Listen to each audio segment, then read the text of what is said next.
Quartier Libre TV, bonjour. Alors, sur le plateau, à côté de moi, j'ai un immense plaisir de recevoir une personne qui habite dans le quartier depuis que le quartier est construit, Tonio. Tonio, bonjour. Bonjour, Martina. Je suis très heureuse que tu sois venu aujourd'hui. Moi aussi. Oui, Chichi. Chichi, c'est bien. Donc, depuis quelle année tu es en France, Tonio? 61. Depuis 1961. Donc, tu as quitté ton pays, pourquoi en fait? Pour venir à Vitamine ailleurs, quoi. Et puis, c'était pas tellement bon avec les franquistes, c'est pas. C'est pour ça. Ouais, donc au niveau de la vie là-bas, c'était pas facile. C'est ce que tu m'expliquais l'autre jour, hein, que la politique ne te convenait pas. Donc, tu es arrivé avec ta famille? J'ai réussi avec mon fils. D'abord avec ton fils? Ma famille est restée là-bas avec ma fille encore. Oui. Je venais touriste. Oui. Et puis, je restais quand même, ma femme est arrivée 5 mois plus tard, quoi. Ah oui, donc ta femme est arrivée 6 mois après. Alors, et donc, du coup, tu as été logé où, Tonio, au départ, quand tu es arrivé en France? J'étais logé, avant les baraques, j'étais logé une espèce de cave qu'on avait loué là-bas bien pour. Oui, donc très très mal logé, quoi, au départ. Hein. Et après, la baraque. Et après, voilà, comme moi, hein, tu as aussi habité le quartier des baraques. Voilà. Oui.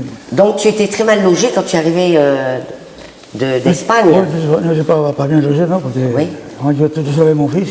Oui. Mon père était ici, ma mère. Oui. Et mon frère, mais ça, c'était pas. Ah oui. Ouais, c'était pas. Et donc, après, tu me disais que tu as habité, comme moi d'ailleurs, hein, le quartier des baraques, Oui, au point du jour. À côté de la chapelle, oui. Voilà, pendant plusieurs années. Oui. Et quand les baraques ont été démolies, c'est là que tu es arrivé à Pire-ou-Rien. Oui. Et que tu étais le premier habitant, le premier occupant de ton logement quand même. Hein. Oui. Donc ça remonte à loin. Qu'est-ce que tu trouves de changer dans le quartier, Tonio, depuis toutes ces années? Je t'ai dit. Tu te plais? Oui, mais ça se voit que tu te plais dans ce quartier. Mais c'est merveilleux, c'est bien, c'est très bien. D'autant plus qu'on a quand même le tram maintenant à côté de chez nous, on a les magasins, c'est quand même pratique, quoi. Oui. Et tu me disais aussi, parce qu'on a quand même conversé un petit peu avec Tonio avant de passer sur le plateau, tu me disais aussi qu'il y a un endroit où tu aimes beaucoup aller, c'est le cercle espagnol.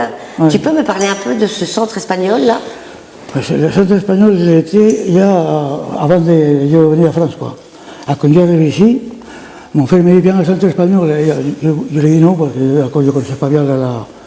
Ah ben, il y a la politique, il n'y a rien du tout, tu peux venir. Alors, j'étais là-bas. Oui. Et me plaisait beaucoup parce qu'il y avait des familles espagnoles. Oui. Après, quand ma femme est arrivée, c'était encore beaucoup mieux, quoi. Oui, bien sûr. Et nous étions à la centre espagnol tous les samedis et dimanches.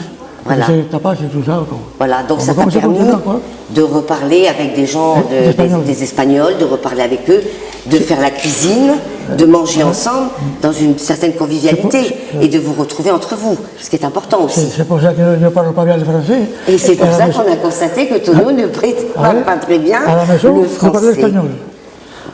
Je parle espagnol. Et mon boulot, après, avec un équipe espagnol, je parle espagnol aussi. Ah oui, donc quand tu as travaillé, en plus, tu as travaillé avec des Espagnols. Alors maintenant, on comprend pourquoi qu'après tant d'années, Tonio parle toujours en espagnol. Mais on arrive à le comprendre. Enfin, moi, je le connais bien, j'arrive à le comprendre. Hein. Et sinon, alors, il y a un autre endroit aussi où tu te plais beaucoup et où tu as une cabane de pêcheurs. C'est à la Maison Blanche. Ah oui, ça c'est mon paradis. Ça. Ah, ça c'est ton paradis, ça, Tonio, son petit paradis, son petit coin de paradis.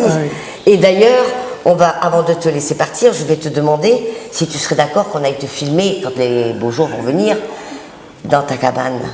Parce que moi j'y suis allée et c'est vrai que c'est sensationnel. C'est sensationnel. Et on pourrait après d'ailleurs faire un petit reportage parce que les gens il faut qu'ils voient ça. C'est formidable. Parce que Tonio en plus se fait un plaisir quand on va donc à la Maison Blanche. Il y a beaucoup de Brestois qui s'y promènent le dimanche. Et Tonio se fait un plaisir de faire visiter sa cabane à tous les gens qui le désirent. Il est d'une gentillesse extrême.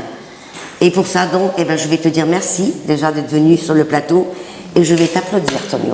Merci beaucoup. Merci.